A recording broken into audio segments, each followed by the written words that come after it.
All right, so let's dive into this topic today.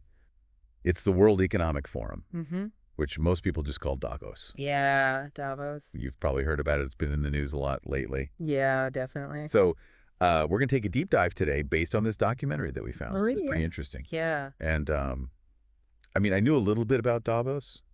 Sure. I knew that the global elite Mm-hmm. all met in Switzerland every year Yeah. at this like ski resort, Right. but I didn't really know the history of it and how it got started and all this stuff. So Yeah, it's got a pretty interesting origin story. yeah, so let's get into it. Okay, so it all starts with this guy, Klaus Schwab. Okay, I think that's how you pronounce it. Klaus Schwab. Yeah, he's a German engineer, and Okay, he was really fascinated by economics and politics, okay. but instead of like going into academia or something, Mm-hmm. he decided to create this platform for corporate leaders to come together. Okay, so he was kind of like a facilitator. Yeah, exactly. Bring in together. Yeah, he wanted to bring together like the movers and shakers of the business world Yeah. and get them talking about like how to shape capitalism, how to make it better. So he was kind of like a capitalist reformer or something. Yeah, you could say that. Okay, interesting. Yeah, and he had some surprising success early on. Like the first meeting in Davos was in 1971. Wow, so this has been going on for a while. Oh yeah, over 50 years. Wow. Yeah, and they had over 400 people attend that first meeting. That's pretty impressive for like a first-time event. Yeah, it was, but wasn't all smooth sailing. What do you mean? Well, like the early 70s were a time of like a lot of economic turmoil. Yeah, I remember reading about that. Like Nixon took the US off the gold standard and there were like oil shocks and stuff. Yeah, the whole world was in kind of a recession, right? Yeah, Yeah. exactly. So it was kind of a tough time to be starting a forum for like, rich and powerful people. Yeah, I bet companies were probably cutting back on their budgets. Oh yeah, for sure. Like, who wants to send their executives to a fancy ski resort Right. when the economy is tanking? Exactly. But Schwab, he was resourceful. Okay. He knew that he needed to bring in some like really influential figures Okay. to kind of keep the momentum going. So did he like reach out to like world leaders or something? Well, he did reach out to some pretty interesting people. Okay. Like one example is this guy, Archbishop Dom Helder Câmara. Okay. Never heard of him. Yeah, he was a Brazilian archbishop, and he was known for his work on social justice. Oh, okay. Yeah. So he was bringing in people who weren't just like, CEOs and bankers. Exactly. He wanted to broaden the appeal of the forum, Interesting. make it about more than just like pure business interests. So it was kind of a mix of like business and social responsibility. Yeah, exactly. Okay. But then in 1977, something happened that like totally changed the WEEF. What was that? So there was this German industrialist named Hans Martin Schleyer, Okay. and he was a member of the Davos Club. And he was kidnapped and assassinated by the Red Army faction. Oh, wow. I've heard of the Red Army faction. Yeah, they were like a West German terrorist group. Yeah, so this was like a real wake-up call. Yeah, it was like a reminder that these discussions about economics and globalization weren't just happening in some like, ivory tower. Right, they were happening in the real world, Exactly. where there were real dangers and real consequences. And Schwab's response to this was to like invest heavily in security. He wanted to make sure that nothing like that ever happened again. Exactly. He basically turned Davos into a fortress. Wow. And this kind of created this image of exclusivity. Yeah, like a club for the elite. Exactly. Who are like, protected from the outside world. Yeah, it's kind of ironic, isn't it? Yeah, it is. This event that's supposed to be about like bringing people together actually ended up creating this like sense of separation. Right, like a physical and psychological barrier. Exactly. Wow, that's interesting. Yeah, but despite all that, the forum continued to grow. And in 1987, there was this opportunity for Schwab to really demonstrate the WEF's influence. What happened in 1987? Well, there was this crisis between Greece and Turkey. Oh, right. The Aegean Sea crisis. Exactly. They were both like on the brink of war. And they were both members of NATO. Yeah, it was a really tense situation. So how did the WF get involved in that? Well, Schwab saw this as a chance to prove that the WEF was more than just talk. Right. So he like orchestrated these back-channel negotiations. Okay. And he like crafted a specific Davos agenda to address the crisis. Wow, so he was like a mediator. Yeah, exactly. Bringing these two sides together. Yeah, and he also like facilitated all these private meetings between the Greek and Turkish leaders. Okay. And it actually worked. They reached an agreement. Yeah, they reached a tentative agreement, and it helped to de-escalate the crisis. Wow, so the WF actually helped to prevent a war. Yeah, you could say that. That's pretty impressive. Yeah, it was a big win for Schwab and the WEF. I bet. It proved that they could have a real impact on world events. Yeah, like tangible results. Exactly. And after that, the forum was officially renamed the World Economic Forum. Oh, okay, so that's where the name comes from. Yeah, they dropped the European management part Right. to signal their expanding global ambitions. Okay. But then in the midst of all this success, there was this weird thing that happened. What was that? Schwab, he refused to undergo a standard background check A background check for what? for Swiss citizenship. He didn't want to become a Swiss citizen. Well, he was already deeply connected to Switzerland, Okay. but he wouldn't go through the normal process. That's strange. Yeah, it's kind of mysterious. What was he trying to hide?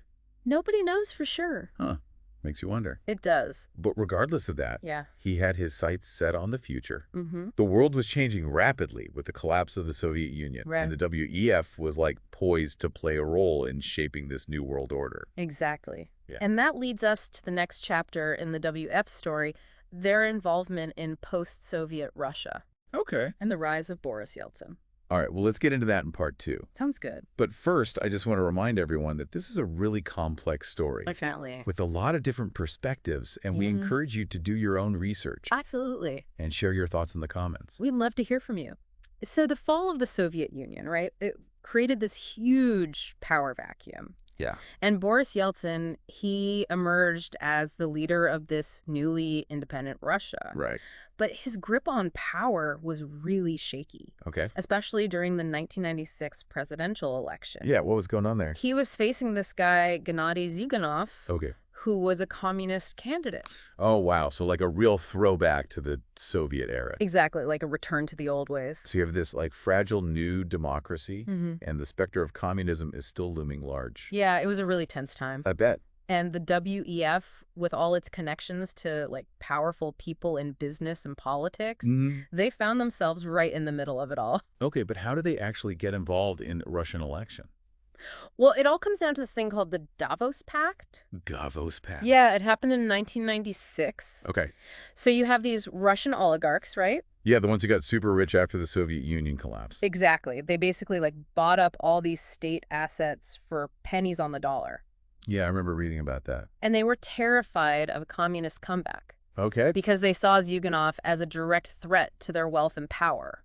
Right. If the communists came back, they'd probably nationalize everything again. Exactly. So they needed Yeltsin to win. Mm-hmm. But how did the WEF factor into all of this? Well, Davos basically became the setting for all these secret meetings. Really? Yeah, backroom deals between the oligarchs and the pro-Yeltsin forces. So they were using Davos as a neutral ground to strategize and coordinate. Exactly. Wow. So the WEF wasn't just a neutral platform for discussion. Right. They were actively trying to influence the outcome of the Right. selection. Yeah, it's pretty controversial. It is. I mean, it raises all sorts of questions about the WF's role in global politics, right? Yeah, definitely. Are they truly impartial? Right, yeah. Or are they willing to use their influence to support certain outcomes, even if it means aligning themselves with some pretty shady characters? It's a slippery slope, for sure. It is, and it gets even more complicated when you consider that Schwab himself was reportedly using his position at the WEF for personal gain. Yeah, around the same time, there were all these accusations that he was, enriching himself through the WF. Really? Yeah, even though it's a nonprofit organization. For example, he let his nephew use WF funds to start this private company that organized WE events. So he was profiting off of his own organization. Yeah, basically. That's pretty shady. It is. And he also personally invested in all these tech startups. During the dot-com boom. Yeah, exactly, using WF funds. Wow. So he was preaching stakeholder capitalism while simultaneously enriching himself through the WEF's activities. It's a pretty glaring contradiction. It is. It raises questions about transparency and accountability. Definitely. Can you really promote ethical business practices when you're engaging in these kinds of questionable financial dealings? So it's hard to see how you can... It seems like a recipe for trouble. Yeah. Especially for an organization that's supposed to be a moral compass for global leaders. Right. And as if all of that wasn't enough. What else happened? The WEF landscape was about to change again. Okay. With the arrival of a new player, Bill Gates. Ah, Bill Gates. By the late 90s, he was like a global icon, right? Yeah, he was the world's richest man, the face of the tech revolution. So what did his arrival at Davos signify? I think it marked the growing influence of technology in Silicon Valley on the world stage. Right. The WEF was no longer just about like traditional industries and old school power brokers. It was now a platform where tech giants like Microsoft could like rub shoulders with heads of state and global financiers. Yeah, it was a new era. It's interesting to see how the WEF was evolving, reflecting the changing dynamics of power and influence in the world. Definitely. And this shift coincided with another major global event. What was that? The 1997 Asian financial crisis. Oh, right. That was a big one. Yeah, it started in Thailand, and then it quickly spread throughout Southeast Asia.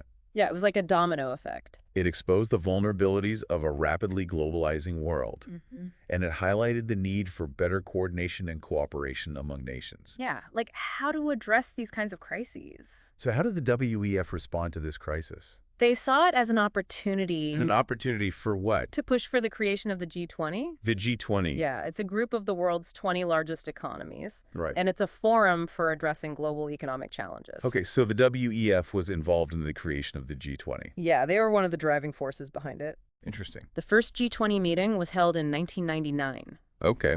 And it marked a significant step towards a more integrated global governance structure. So the WEF wasn't just talking about these issues. Right. They were actually involved in creating the institutions that would shape the global response. Exactly. And they didn't stop there, did they? Nope. They also launched another major initiative around this time. What was that?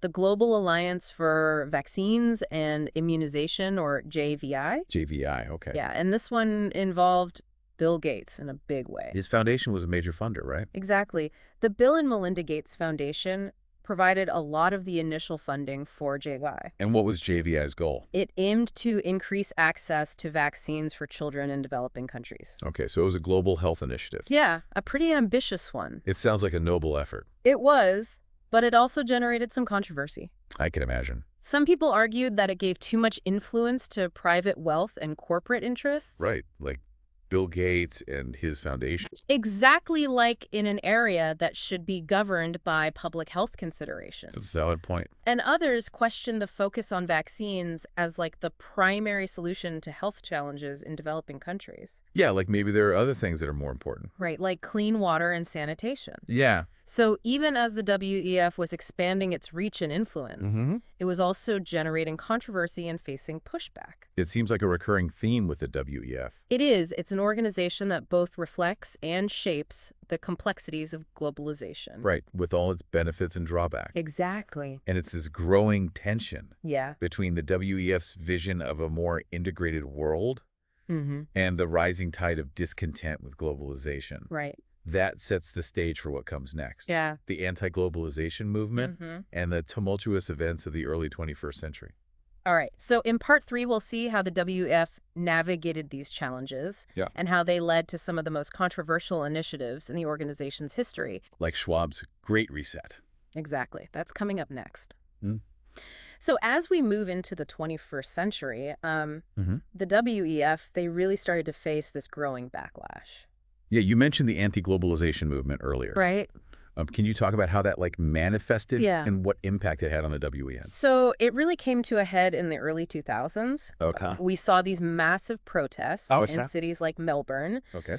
People were taking to the streets, denouncing corporate greed, exploitation, the erosion of national sovereignty. So it was a direct challenge to the WEF's vision. Oh, absolutely. Of a more integrated, interconnected world. Yeah, people were starting to question the benefits of globalization. They were pointing to the negative impacts on workers' rights, the environment, local communities. It seems like the WEF was being accused of being out of touch with the concerns of everyday people. Right. Too focused on the interests of corporations and the elite. That's a fair assessment. And this disconnect only widened with the 2008 financial crisis. Oh, yeah. That was a major turning point, wasn't it? Huge. It felt like the whole global system was on the verge of collapse.